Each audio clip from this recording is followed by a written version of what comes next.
ya se conectó. Ay, tengo Ahí. que grabar acá también. Luego me enseñas cómo ¿Sí hacer estamos eso. transmitiendo? Sí, parece que sí.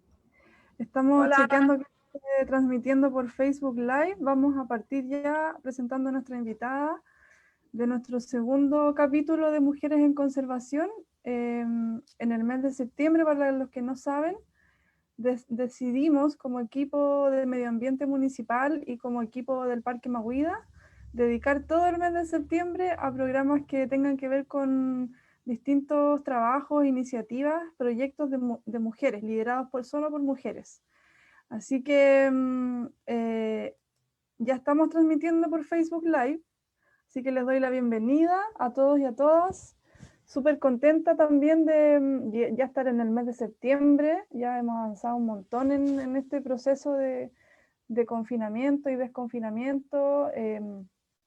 Ha sido una experiencia muy enriquecedora tener estos programas, poder conectarnos virtualmente y aprender juntos de distintos temas que tienen que ver con medio ambiente, con conservación, con muchos ámbitos de la gestión ambiental. Así que, bueno, pueden revisar todos nuestros capítulos en la página del Parque Mahuida y también en nuestro Facebook. Está todo ahí guardado para quienes quieran revisarlo. Me presento, yo soy Camila Saldía, soy la moderadora del espacio, soy bióloga ambiental y hoy día quiero invitar a todos a que escuchemos a una invitada de Puerto Rico, que se está conectando desde Puerto Rico, así que estamos muy emocionados porque es nuestra única invitada internacional, así que un orgullo tenerla conectada. Ahí. Como les decía, hoy día vamos a hablar sobre un enfoque muy, yo diría, pionero, innovador, que no se conoce tanto en Chile, que se llama el enfoque de la ecología cívica. ¿Y qué relación tiene este enfoque con nuestro territorio? Les cuento que hace como en mayo de este año nosotros fuimos invitados a presentar nuestro trabajo como Reserva Natural Municipal en un panel de ecología cívica desde Latinoamérica. Entonces fuimos invitados por una colaboradora del Parque Mahuida que se llama Manuela Méndez, que ella ha trabajado con nosotros en trabajar temas de educación ambiental. Y ella está muy vinculada al laboratorio de ecología cívica que está albergado en la Universidad de Cornell en Estados Unidos. Entonces ahí empezamos a tejer redes de colaboración y hemos seguido en contacto todos estos meses a través de un grupo de estudio. Nos hemos interesado por seguir en contacto para estudiar más este enfoque y poder irlo aplicando en nuestros distintos territorios. Somos un grupo diverso de personas de Chile, de Puerto Rico, de Uruguay, de Estados Unidos, de Colombia también. Así que le mandamos un saludo cariñoso a todos los miembros del grupo de estudio de ecología cívica. Hoy día vamos a compartir un poquito más con una de las miembros, que es Melanie Quiñones Santiago, que ella es miembro del Laboratorio de Ecología Cívica de la Universidad de Cornell. Así que la voy a presentar brevemente para que la conozcan. Ella Melanie Quiñones Santiago, es científica medioambiental y líder de la participación comunitaria.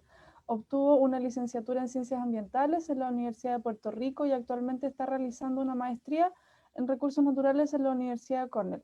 Su interés en la investigación consiste en comprender cuáles son los efectos sociales, ecológicos y políticos de la aplicación de las prácticas de ecología cívica en Puerto Rico después de perturbaciones naturales como el huracán María. Así que muy bienvenida, Melanie. Muchas gracias por estar acá, por compartir con Gracias, nosotros. Cami. Y te dejo la palabra Hola, para que... hola y saludos a todos los que están conectados. Gracias por esa introducción. Sí, quiero invitarte a que puedas contarnos un poco más de tu historia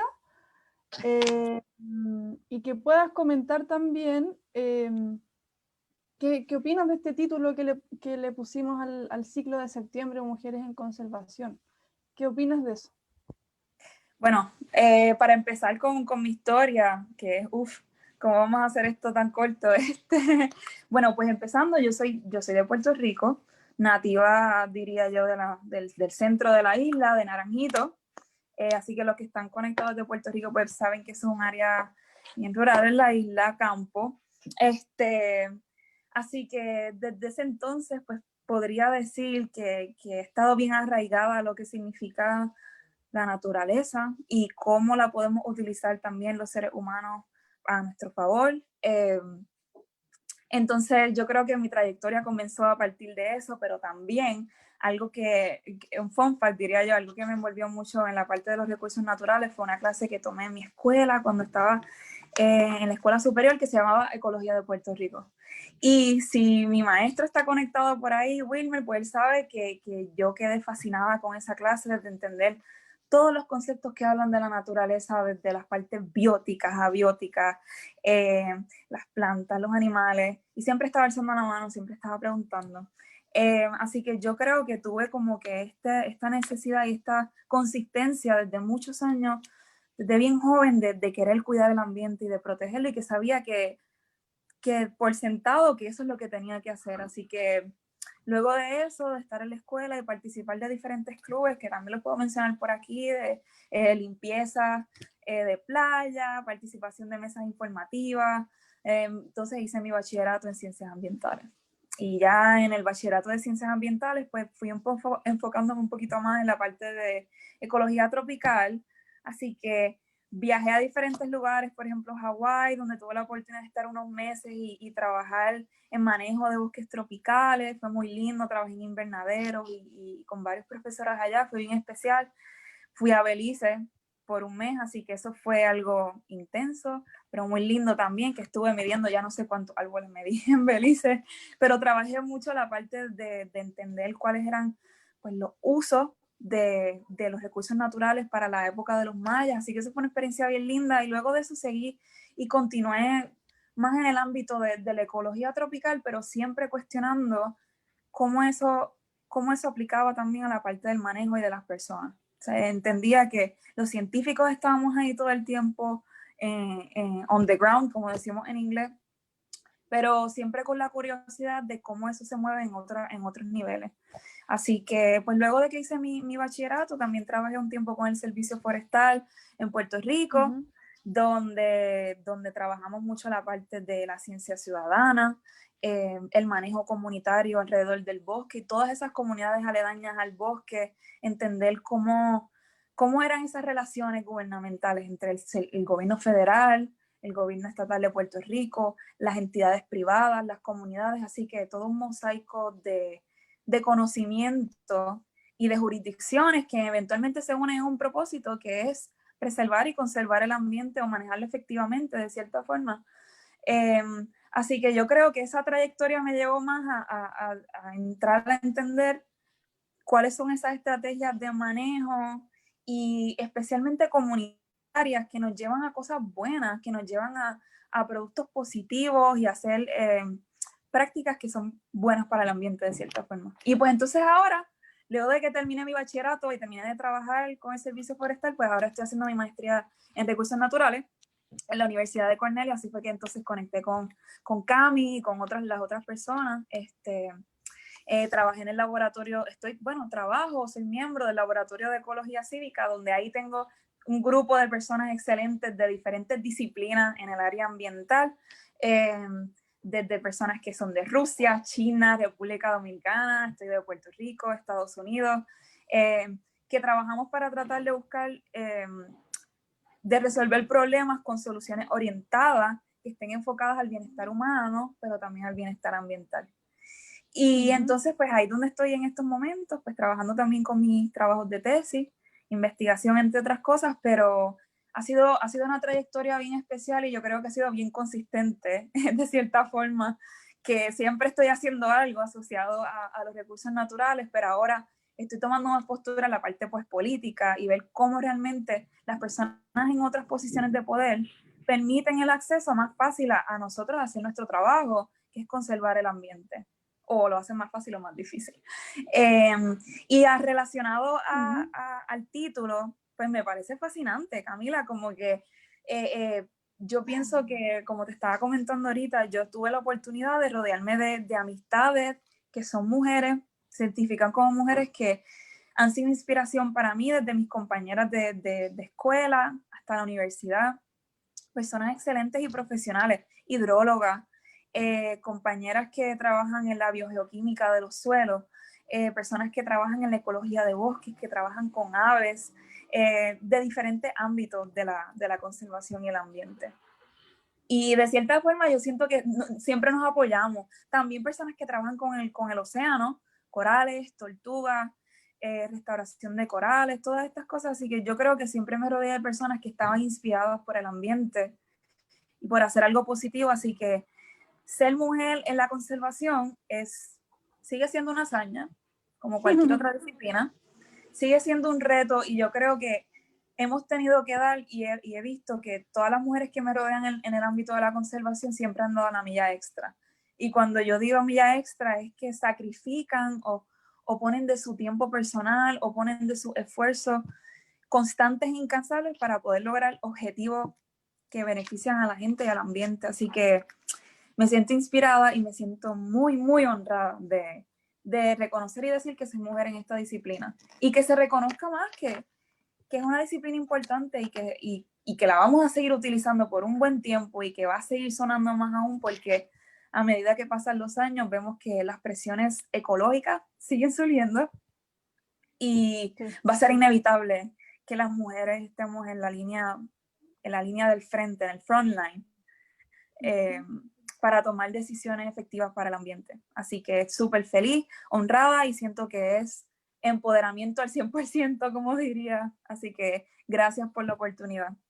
Gracias a ti, Melanie. Me gustaría que, ya que estás trabajando en el Laboratorio de Ecología Cívica, que nos pudieras comentar, por ejemplo, cuándo surge este concepto. Creo que es muy nuevo, que surge, tú dijiste, en ese laboratorio. Y bueno, ¿cómo podríamos caracterizar esta mirada?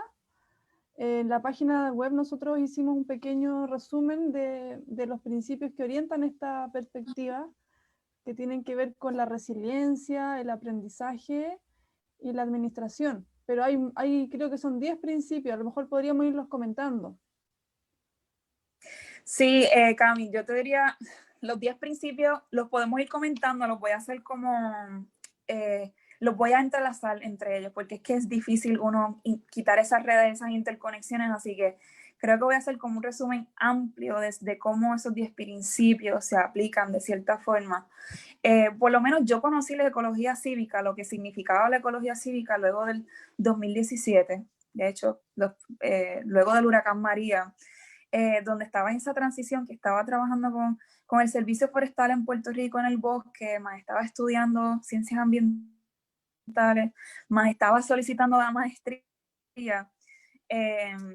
Yo creo que estaba buscando algo asociado al manejo ambiental y sigo buscando maestrías asociadas a manejo ambiental cuando entonces me topo con el laboratorio de Cornell y ecología cívica y yo creo que fue como una eureka porque me di cuenta que lo que yo estaba leyendo y lo que entendía que quería estudiar yo era como si fuera el objeto, el experimento de estudio para lo que era la ecología cívica, lo que significaba. Y yo como que, wow, me siento identificada dentro de un paper, yo me siento identificada que yo soy el objeto de estudio de esta disciplina y yo la quiero estudiar también, así que de cierta forma fue como un proceso sanador para poder entender qué estábamos nosotros enfrentando emocionalmente y biofísicamente o geológicamente, ecológica, ambientalmente, qué es lo que estaba pasando en la isla en Puerto Rico luego del huracán María y cómo eso se reflejaba en la forma en la que pensábamos y cómo eso se reflejaba en los espacios que nos rodeaban, las proximidades, las cosas que teníamos cerca a nosotros, especialmente los recursos naturales. Así que conocí la ecología cívica, pues, ¿verdad? A través de Marianne Krasny, que yo digo que es una de las principales autoras en este tema, que también es la directora y miembro del Laboratorio de Ecología Cívica. Hay varios libros que también pueden hacer referencia, que ella ha sido autora o coautora, que lo pueden encontrar también en la página de nuestro laboratorio. Pero básicamente la ecología cívica, yo digo que es como esta sombrilla, esta filosofía, esta ética, que aún así sigue continuamente definiéndose, pero es esta sombrilla que abarca varios fundamentos. Dentro de ellos es que ¿dónde ocurren estas prácticas? Las prácticas de ecología cívica, según lo voy a llevar la definición a través de cómo lo ve el laboratorio de Cornell, ocurren en lugares donde han habido perturbaciones naturales o donde han habido fenómenos atmosféricos o donde han ocurrido efectos adversos a la ecología o el paisaje que rodea algún grupo de personas, una comunidad, un grupo de personas, un ambiente. Así que la ecología cívica se puede observar en estos lugares donde vemos estas perturbaciones y entonces se asocia a cómo esa perturbación se refleja en la salud emocional y en la salud mental de los individuos que están alrededor de este paisaje que ha sido perturbado.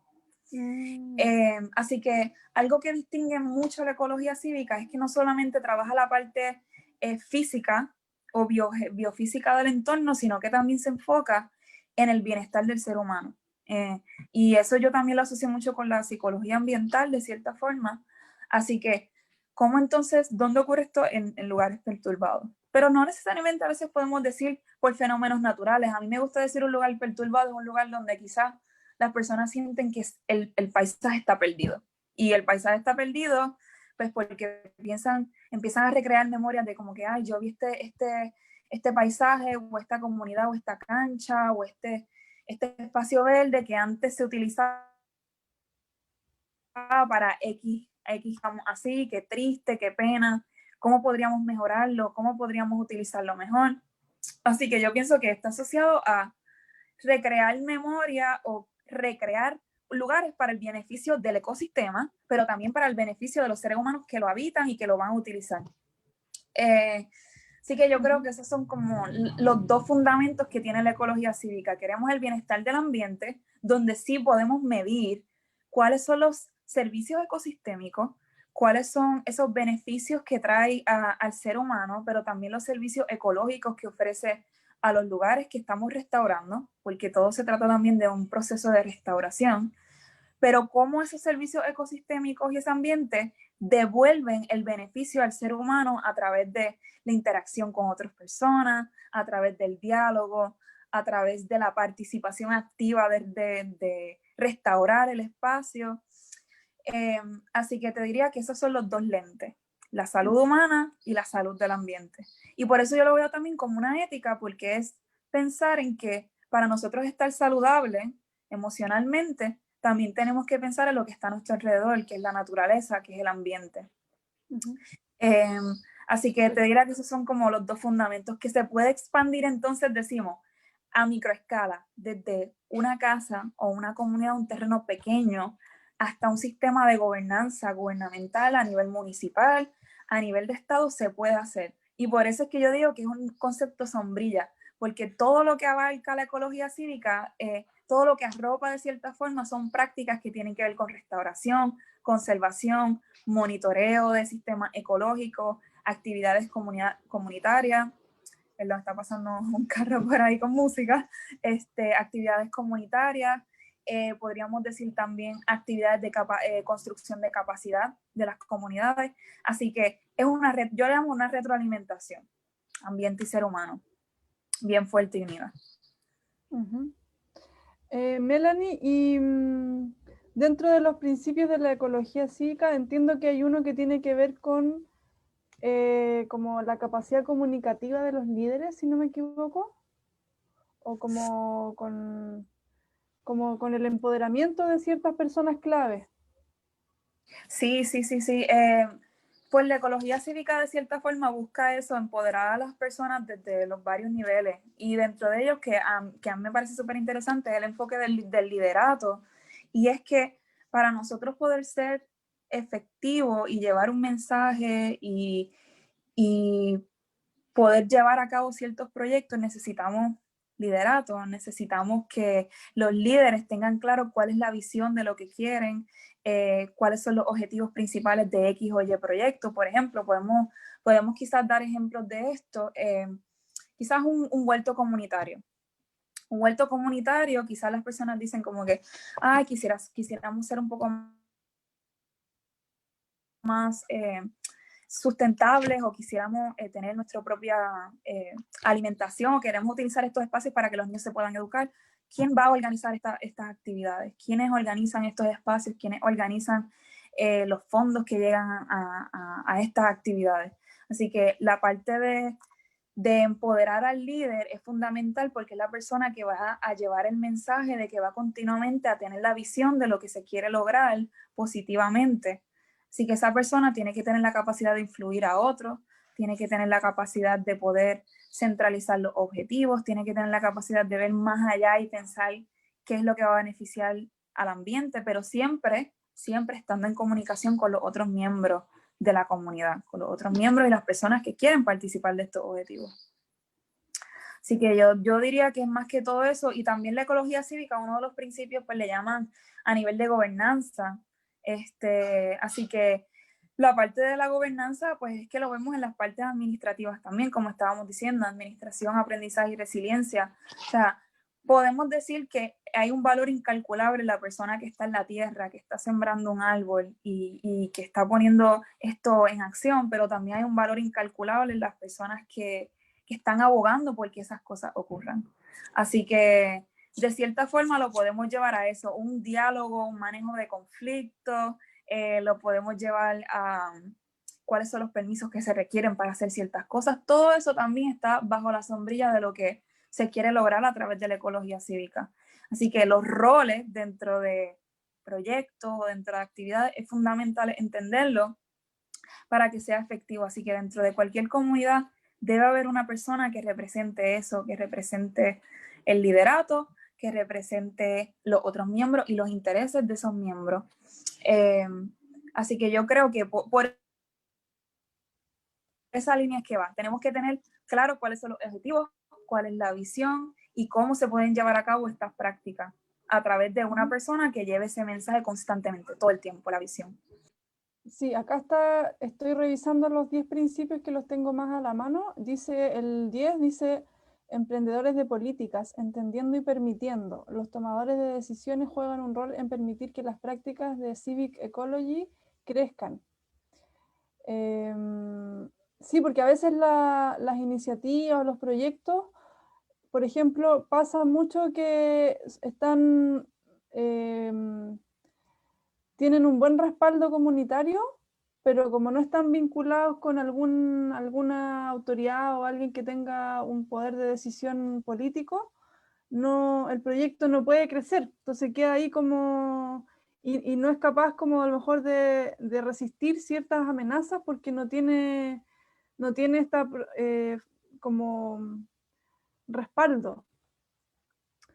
Y esto pasa muchísimo. Entonces yo pienso que ese es uno de los problemas fundamentales a la hora de llevar más a fondo proyectos comunitarios, porque lo que he podido observar a través del tiempo es que a veces a los grupos comunitarios que se organizan dentro de su espacio o donde tú entiendas que tú defines lo que es para ti tu comunidad, que eso es otro tema, pero quizás tu comunidad no significa que es la persona que está al lado de tu casa. Tu comunidad puede ser en otro espacio o puede ser en algún recurso natural que tú te sientas identificado, que tenga algún apego. Pero si formas parte, yo he visto, es que las personas tienden a entender muy poco cuál es el sistema de administración del terreno. Como que, por ejemplo, ¿quién tiene comunidad o es un terreno que es apropiado por el Estado o que es apropiado por el gobierno federal o que tiene alguna jurisdicción? ¿Cuáles son esos roles que tienen las jurisdicciones dentro de los proyectos comunitarios? Eso es un problema que he podido ver. La otra cosa es la administración del dinero. ¿Te ibas a decir algo, Cami?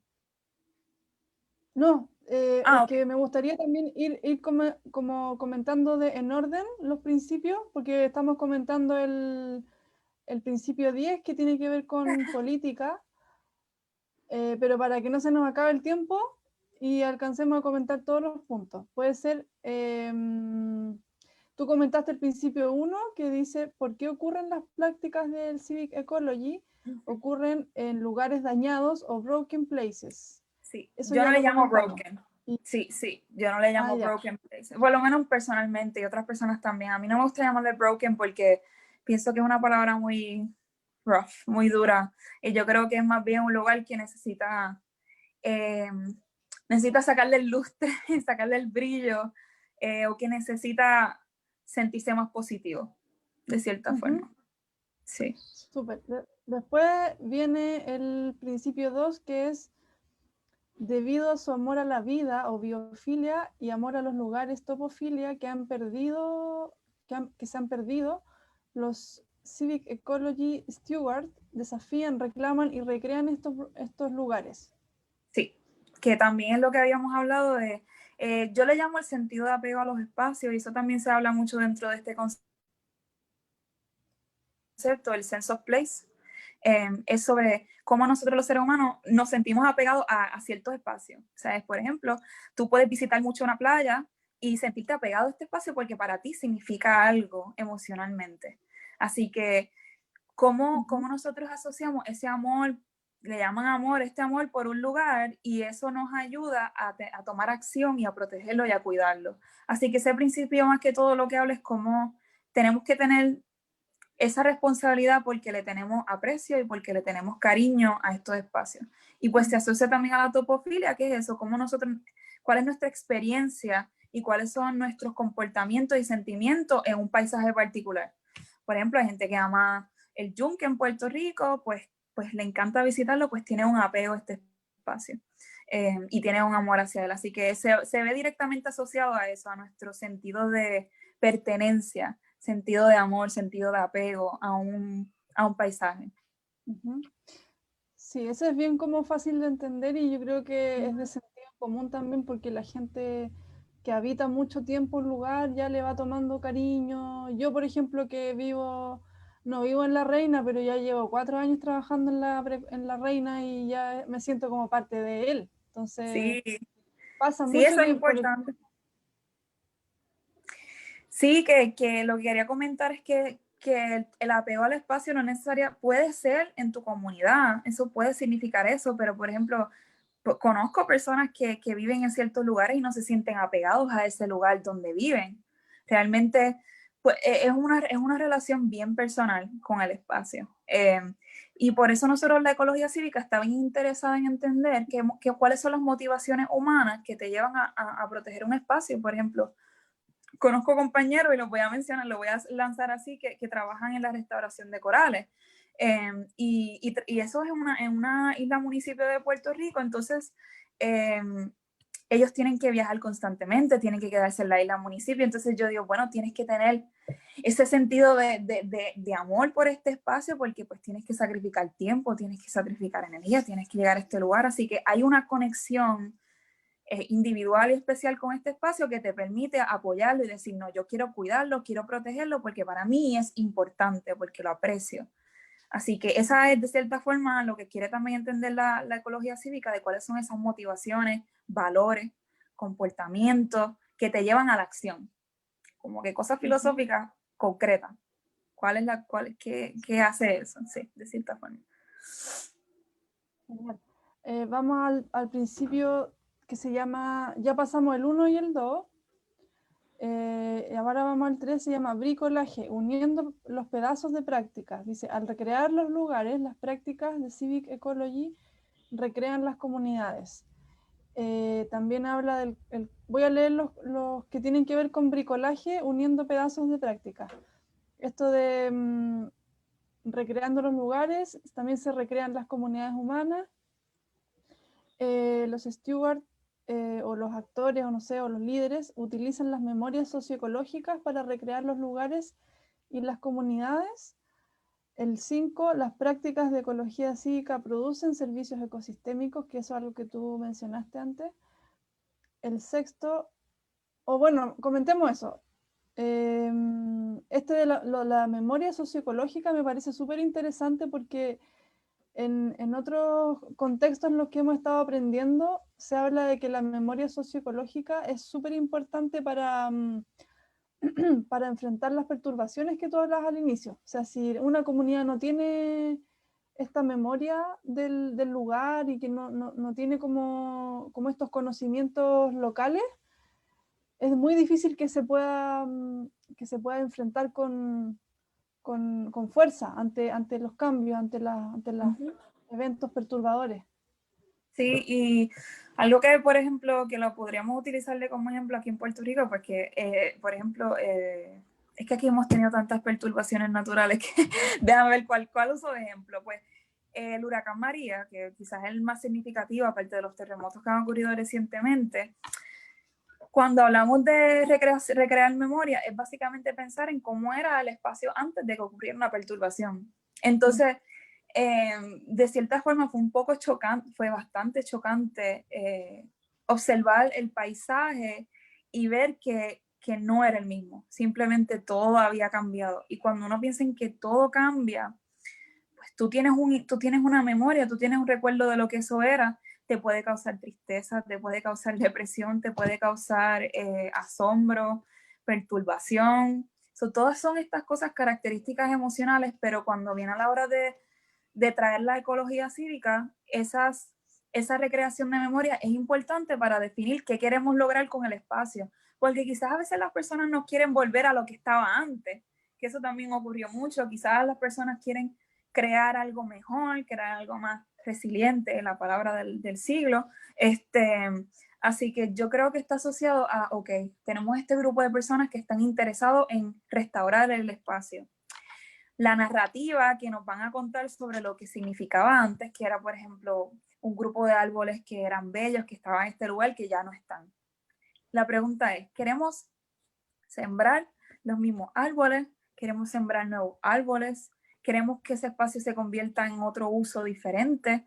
Entonces, eso va a ir atado a lo que significaba antes para las personas, con su narrativa, quizás con el conocimiento, yo le llamo hasta ancestral también, de lo que era ese espacio y el uso que le quieran dar una vez ocurren estas perturbaciones.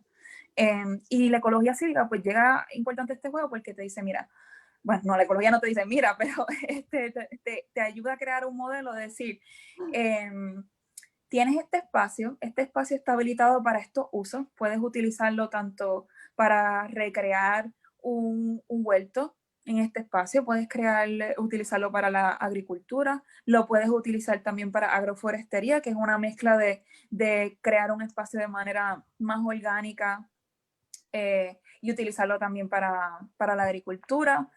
Podrías utilizarlo para la restauración y conservación de árboles nativos. Podríamos utilizarlo para un parque, se pueden hacer tantas cosas en un solo espacio, pero todo va a ir atado a qué es lo que quiere la comunidad, qué es lo que quieren esas personas que lo van a maniobrar o que van a ayudar a restaurar el lugar. Y eso va desde la parte de la gobernanza del liderato hasta las personas que van a estar ahí hands-on restaurando el espacio. Y a través de eso ocurren conversaciones, se ocurren desahogos y la gente empieza a decir toda esta lluvia de ideas hasta que se llega a una filosofía en común. Y ahí es que entonces nosotros podemos ver que está creándose esta ética de lo que queremos para el bien común, pero también que que sea favorable para la naturaleza. Así que eso está más atado que todo la parte de la recreación de las memorias. Pensar cómo era antes y cómo lo queremos ver ahora, en el futuro. Super. Estamos avanzando bien para darle tiempo a las preguntas también del público.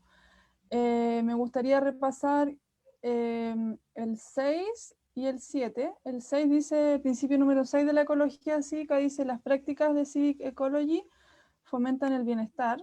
Ya lo dijo Melanie, del bienestar humano y también del ambiente. Las prácticas, este es el principio 7, las prácticas de Civic Ecology proveen oportunidades para el aprendizaje.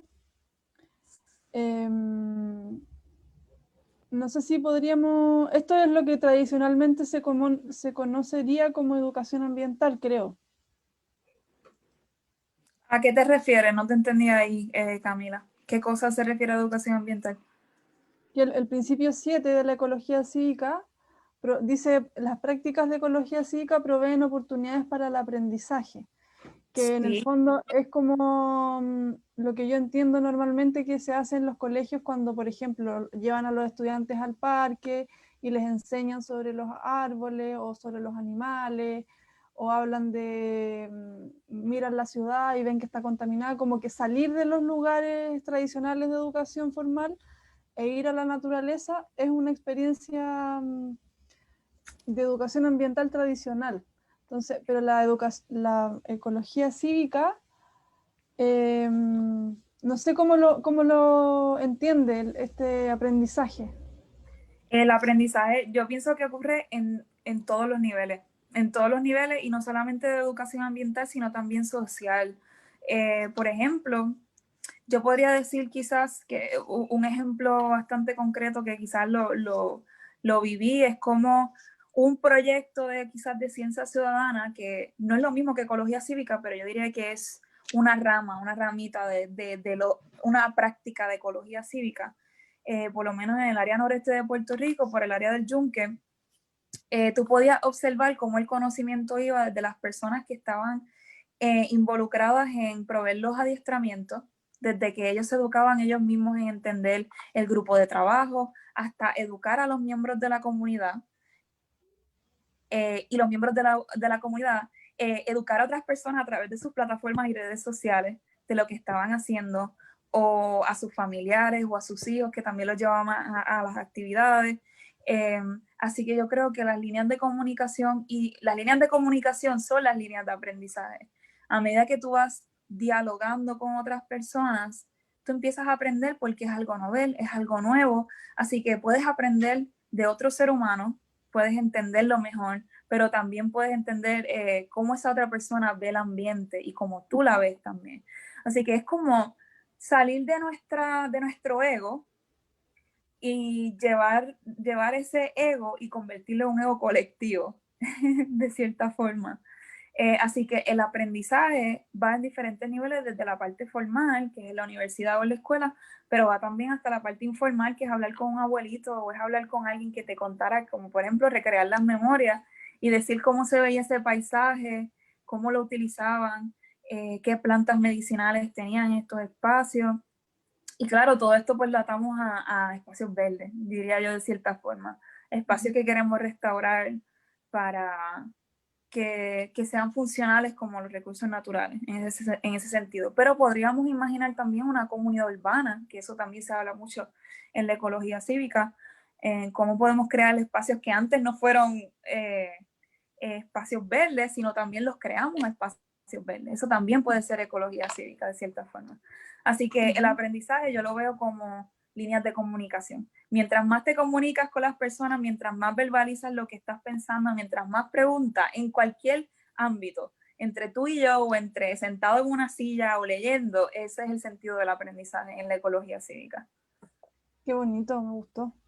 Quiero terminar comentemos los dos últimos para darle la palabra a las personas que están conectadas y que puedan preguntarte algunas cosas. Acá dice... Sí, y otra cosa que quería comentar rápido, si las personas que están escuchándonos, me gustaría si tuviese la oportunidad de dejarnos saber qué piensan por la palabra stewardship. Si la han escuchado antes en el concepto del inglés, para mí sería súper interesante seguir adquiriendo el insumo de lo que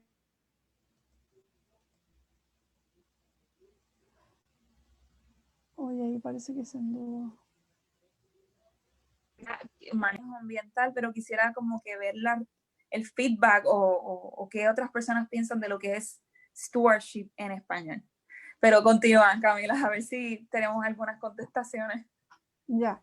El 8 y el 9, el principio 8 de la ecología cívica dice que estas prácticas comienzan como innovaciones locales de pequeña escala y que se expanden para abarcar múltiples colaboradores. Y el otro, el 9, que va a ser el último, porque ya hablamos del 10, el principio 9 dice las prácticas de ecología cívica están integradas en ciclos de caos y renovación, que a su vez están anidados en los sistemas socioecológicos. Cami, te perdí la señal. Perdón, te perdí. Se me fue un poco la señal. No, que dice que las prácticas de ecología cívica avanzan desde lo pequeño, pequeña escala y que se van expandiendo para abarcar múltiples colaboradores. Y la última dice que las prácticas están también inmersas en ciclos de caos y renovación, que a su vez están anidadas en sistemas socioecológicos. Ok, pues yo voy a utilizar un ejemplo, que es el más que conozco porque ahí es donde estoy trabajando mi investigación y mi tesis en Puerto Rico para abarcar esos últimos principios y lo podamos entender. El Bosque Nacional del Yunque, que es en el área noreste de Puerto Rico, los que se pueden ubicar, es un terreno que es federal, es una tierra pública, pero es federal. Como Puerto Rico es una colonia, hay que llamarla por su nombre, somos una colonia de los Estados Unidos, pues nosotros tenemos varias jurisdicciones, pero son del ente federal y del ente estatal de Puerto Rico. El Bosque Nacional del Yunque es un ente federal, pero alrededor de ese ente federal y es una tierra pública, hay muchas comunidades. Tenemos muchísimas comunidades que tienen un interés por este recurso natural, por este bosque, que provee muchísimos servicios ecosistémicos, desde el agua, principalmente los recursos hidrológicos, que provee agua a las comunidades, hasta la parte de la vegetación, hasta la parte, yo diría hasta el microclima que ocurre dentro de esa zona. Pues da diversos servicios ecosistémicos y también de alimentación, que mucha gente sabe que por ahí en el Yunque se dan varias cositas de alimentación. Así que esta área de Puerto Rico tiene esa particularidad, que tienes diversos municipios, diversas comunidades que ese centro que es el bosque lo ven como un espacio y una oportunidad para proveer actividades de recreación, actividades económicas e incentivarse, y también actividades de educación ambiental y de otros entes.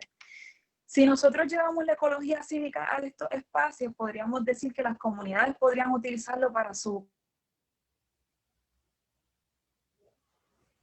De repente se corta. Se llama la interfase comunitaria, pues utilizar estos espacios para poder hacer actividades nuevas y promover sus comunidades de una forma más, yo diría, ecoamigable de cierta forma.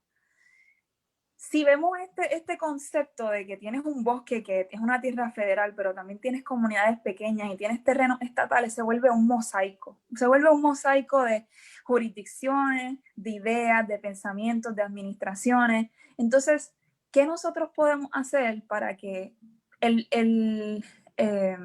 ¿cómo se llama esto? Para que el beneficio común o el interés común sea igual para todos? Eso es muy difícil.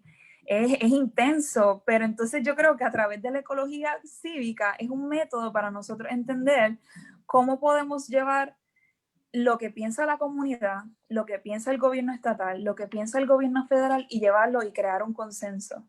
Porque últimamente todos se deben beneficiar de estos espacios, todos debemos beneficiarnos de alguna forma, pero sin perjudicar el ambiente. Y llegar a un acuerdo y llegar a ver cuáles son esas actividades y esas cosas que queremos hacer, inclusive luego del huracán María, que el bosque fue devastado por completo y las comunidades también fueron afectadas por esto. Pues tenemos que entonces sentarnos, hay que dialogar, hay que ir comunidad por comunidad, que cada contexto es completamente diferente. Y entonces ver cuál es el rol que juega un individuo, una persona en una casa, en una comunidad, ese rol de esa persona en recrear, en reconstruir su espacio, en participar de la educación ambiental o de los procesos que están ocurriendo en esta zona, cómo eso llega a la jurisdicción federal y cuál es el rol de la jurisdicción federal en todo esto. Entonces, yo pienso que está completamente asociado a cómo nosotros empezamos a romper barreras. Empezamos a romper barreras y empezamos a decir que los servicios ecosistémicos, los recursos naturales y el ambiente, todos nos debemos beneficiar, tanto los seres humanos como también preservarlo y conservarlo. Yo soy fiel creyente de que podemos progresar en los recursos naturales y también utilizarlos, pero tiene que haber una conexión bien holística y bien clara de lo que queremos para nuestras comunidades individuales. La ecología cívica se deja llevar de eso, se deja llevar en que tenemos que estar pendientes a cuáles son esas reglamentaciones que ocurren a nivel federal, a nivel estatal, para nosotros en las comunidades estar más claros de qué es lo que podemos y no podemos hacer. Porque podríamos querer hacer un parque, podríamos querer hacer un megavuelto o un área de agricultura gigante, pero no se puede porque quizás el terreno no da abastos para eso, o porque quizás el gobierno federal ya está en tierras federales. Así que es como esta comunicación constante que tiene que ocurrir para que se puedan llevar a cabo eficientemente los proyectos y programas que quiera hacer cualquier comunidad. Si nosotros no conocemos cuál es ese valor, cuál es ese sentido de apego, cuáles son esas necesidades ecológicas en un espacio, muy difícil es que se pueda dialogar con otras entidades gubernamentales. Así que parte de eso se fundamenta en que tenemos que verdaderamente sentarnos y reflexionar qué necesitamos, qué es lo que queremos para nuestro espacio y cómo lo queremos lograr, para entonces llevar un mensaje más efectivo a los líderes y todas esas personas que van a apoyar económicamente o no van a apoyar económicamente.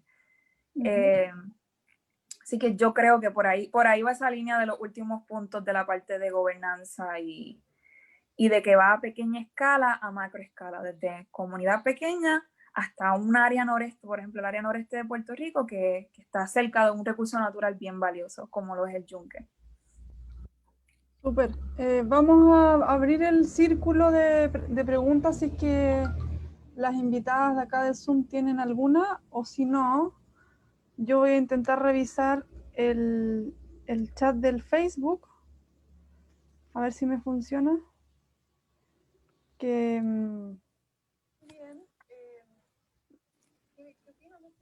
a ver si me funciona. Yo no puedo ver no puedo mirar porque como que... a ver si... Sí, pero de todas maneras quiero... ya que tú misma te querías referir al concepto de que en inglés se dice stewardship, pero en español... Te perdí, Cami. Ah, sí. Ahora. ¿Ahora? Sí. Sí, es que es normal que nos pase, así que hay que esperar nomás. Te iba a invitar a que pudieras tú también comentar el concepto de stewardship, que es un concepto que se escucha mucho en distintos ámbitos del mundo científico, académico, que está preocupado por hacer conservación y educación. Entonces, para quienes están entrando en este conversatorio y encuentran que esta palabra es rara, como hacer ese contexto de que es un concepto que se ocupa mucho en ciencias ambientales para hablar de gestión ambiental, de conservación, de conciencia ambiental, pero Melanie nos invitaba como a traducirlo bajo nuestros propios lentes como latinoamericanos. En eso hemos estado también trabajando para como forjar nuestro propio concepto también y nuestra propia forma de gestionar ambientalmente nuestros territorios. Entonces, si nos puedes comentar tu propia definición, Melanie, o cómo lo entiendes tú. Todavía no lo puedo definir, pero es que yo creo que la palabra stewardship la veo más como un verbo. Yo la veo como un verbo, yo la veo como una acción. Porque, por ejemplo, en inglés nosotros le decimos steward, yo pienso que en inglés se le dice stewardship a toda práctica, es como decir toda práctica que beneficie la gestión de mejorar los recursos naturales, el ambiente, o no solo el ambiente, quizás la palabra también está asociada a cómo manejamos e integramos prácticas, la que sea que le puedas llamar, porque es que está una palabra tan genérica, cómo integramos prácticas que vayan desde una idea, una conceptualización, hasta la acción. Y que esa acción, cuando tú vayas por todo ese proceso de llegar de una idea, por ejemplo, yo quiero hacer, sigo dando el ejemplo de la de ciencia ciudadana, yo quiero hacer ciencia ciudadana, ¿cómo lo llevas desde la idea hasta algo concreto? Toda esa línea, todo ese proceso que está ocurriendo es stewardship, porque tú estás abogando por crear algo nuevo, estás abogando por una idea que es favorable no solo para ti, sino para las personas, diversas personas o diversos grupos. Igual que la sustentabilidad, como estábamos hablando ahorita, o sea, ¿cómo vamos a definir la sustentabilidad? O sea, eso es algo bien difícil. Y a veces yo digo, la sustentabilidad no es una meta, no es algo que queremos alcanzar, que también lo escuché en un profesor, creo que fue de la universidad, yo creo que de Arizona inclusive, él estaba hablando sobre cómo la sustentabilidad no es una meta, es un proceso, es una forma de hacer las cosas continuamente, que cuando tú las haces todo el tiempo, llegan a un final que es positivo. Así que yo creo que el stewardship es básicamente lo mismo, no es una meta, no es que estamos logrando stewardship, es que estamos haciendo stewardship, estamos creando manejo, estamos creando diálogo, estamos creando conversaciones, estamos construyendo comunidad, estamos construyendo grupo, estamos construyendo proyectos.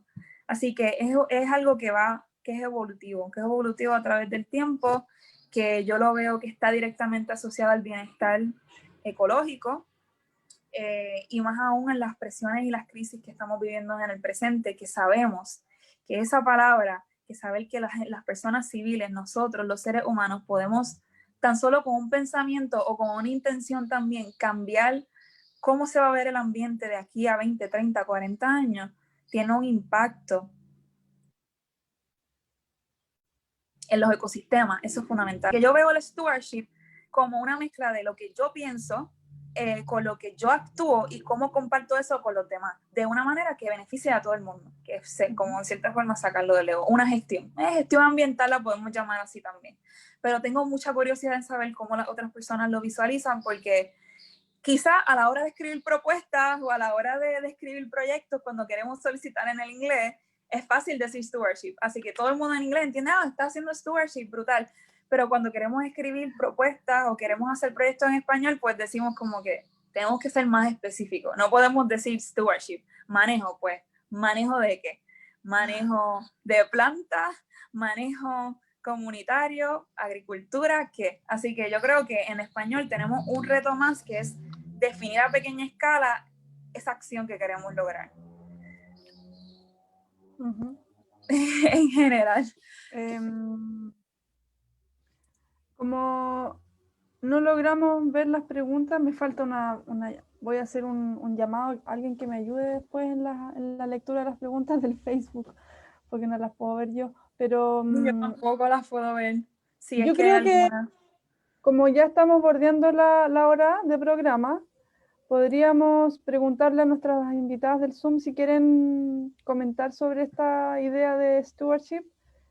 Pueden abrir su micrófono, y si no, podemos cerrar y compartir también que existe la página web del laboratorio para que puedan profundizar en esta idea. También en YouTube está grabado todo el panel de ecología cívica desde Latinoamérica, donde participamos nosotros como Reserva Natural Municipal. Y también quiero decir que cómo se relaciona este enfoque y este grupo con el que estamos trabajando con lo que está pasando en el territorio nuestro, en Chile, en Santiago, en la precordillera. Es importante que nosotros como equipo de medio ambiente de la Municipalidad de La Reina tenemos este espacio, nosotros generamos este espacio para poder como ir nutriendo de distintas perspectivas los trabajos de las organizaciones que están en la comuna. Entonces, esa es como una primera relación, como aportar un enfoque, aportar una mirada que pueda servirles, que pueda hacerle sentido, que pueda a lo mejor reafirmar cosas que ya están ocurriendo. También quiero decir que en el Parque Mahuida hemos hecho muchas acciones que tienen mucho que ver con este enfoque, y que a lo mejor al darles un nombre, al darles como esta estructura, pueden ser más visibilizadas y más valoradas por la comunidad local. Como a lo mejor estas acciones sueltas no tienen mucho impacto, pero si uno las logra articular y ordenar y sistematizar bajo este marco, a lo mejor serían mucho más fuertes y tendrían mucha más, se iría multiplicando esto. Entonces, yo creo que la utilidad de ir conociendo enfoques es como el poder de organización que nos brindan, como que nosotros estamos haciendo esto por acá, esto otro por acá, esto otro por acá, pero si en realidad lo unimos todo, tiene mucha más fortaleza. Entonces, esa es otra invitación a que le veamos esa utilidad. Y bueno, y estamos en un momento en que la educación ambiental también está un poquito, yo diría que tiene que renovarse esa mirada antigua de la educación ambiental, y hay que renovarla. Yo creo que esto también es como una invitación a renovar nuestras formas de entender los procesos educativos, comunitarios, que son muy complejos. Entonces cualquier metodología que nos ayude como a mirar los elementos, a entenderlos mejor y a ver cómo estas dinámicas se van dando en los territorios, nosotros mismos también podemos tener un rol mucho más claro. Cami, y quería comentar rapidito, que sé que no se nos está acabando el tiempo, pero quería comentar dos cosas. La ecología cívica tiene modelos que se pueden seguir. O sea, si hay alguna comunidad o hay alguna persona que tiene idea de algún proyecto que quiera hacer, existen modelos que uno puede seguir que van atados y fundamentados a la parte social, cognitiva y también a la metodología científica que uno debe hacer para lograr ciertos objetivos. Así que hay, de cierta forma, tristemente la literatura mayormente está en inglés, pero pueden atarla a esos procesos que llevamos psicológicos y ambientales, cómo lo unimos y no podemos despersonalizar lo que somos con los objetivos que tenemos. Eh, a veces como que tratamos de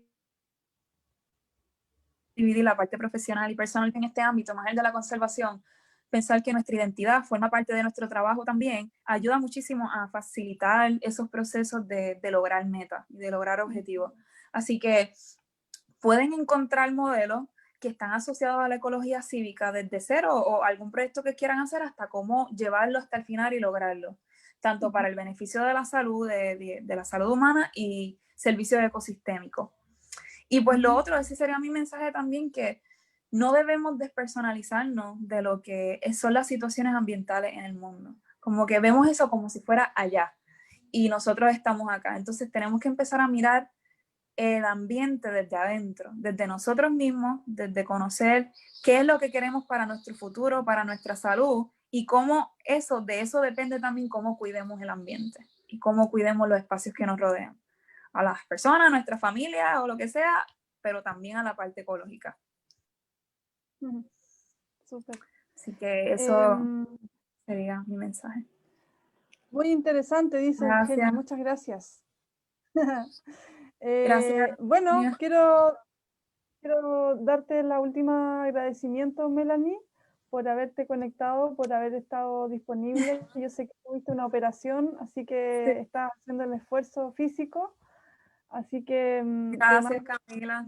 muchos cariños, Sí. abrazos y te dejo la palabra para que te despidas también.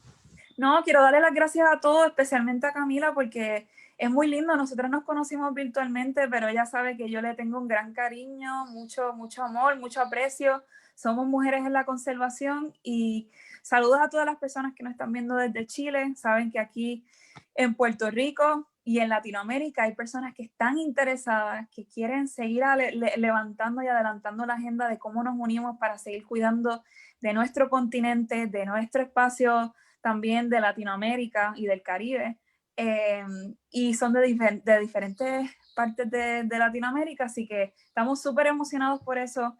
No duden en contactarme si tienen algo que entiendan que pueda apoyarles, alguna duda, pregunta.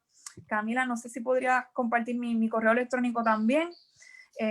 Estamos a su disposición, igual que en el Laboratorio de Ecología Cívica tenemos proyectos que están ocurriendo constantemente. Y si hay alguno que ustedes entiendan que está alineado a eso y nos lo quieren compartir, pues también existen las colaboraciones y todo eso en adición. Así que, ay, mira, veo gente que conozco por ahí. Así que gracias por estar y gracias, Camila, por el conversatorio y a todos los de Renam.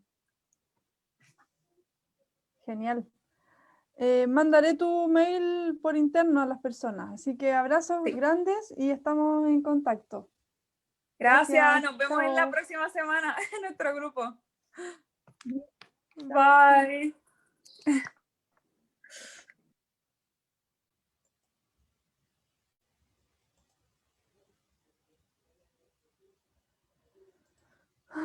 Okay.